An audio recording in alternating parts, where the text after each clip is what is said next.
Learning is transferable, यानी कि किसी एक कॉन्टेक्स्ट में जो आपने सीखा उसे किसी अदर कॉन्टेक्स्ट में लागू करना, ये लर्निंग है। किसी एक कॉन्टेक्स्ट में जो आपने सीखा उसे किसी दूसरे कॉन्टेक्स्ट में लागू करना, ये लर्निंग है। क्या है? Transfer learning. अब क्या होता है, जैसा यहां सीखा वैसा ही यहां सुना दिया। मतलब मैंने एक क्वेश्चन का आंसर रटा और यहां उल्टी कर दी, इसे कहेंगे zero transfer of learning,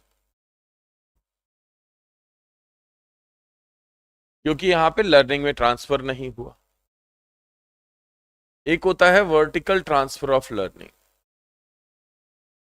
vertical transfer of learning, what is vertical transfer of learning? पहले मैंने साइकिल चलाना सीखा और अब मैं बाइक चला रहा हूं। बाइक में क्या है? गियर एक्स्ट्रा है, क्लच है, पूरा मैकेनिज्म डिफरेंट है बैलेंस का और चलाने का। So this is called vertical transfer of learning.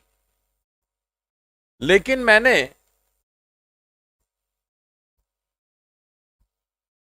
Horizontal transfer of learning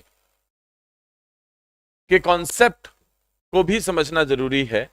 जब हम एनालॉजिकल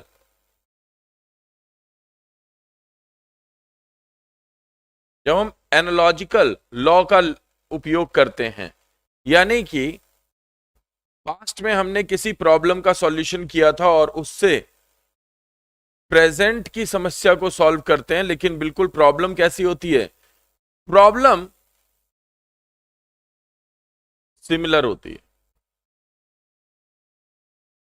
या कहें आइडेंटिकल होती है, आइडेंटिकल एलिमेंट होते हैं उसमें। So that is called horizontal transfer of learning, right. यहां पे आप ये समझ सकते हैं कि अगर एक टीचर ने किताब में से पढ़ाना चालू कर दिया, जो किताब में लिखा था उसी को डिलीवर कर दिया, तो जीरो ट्रांसफर ऑफ लर्निंग है, क्योंकि जो जैसा था वो वैसे ही करने की कोशिश कर रहा है। इट मीन्स कोई ट्रांसफर लर्निंग का हो ही नहीं रहा।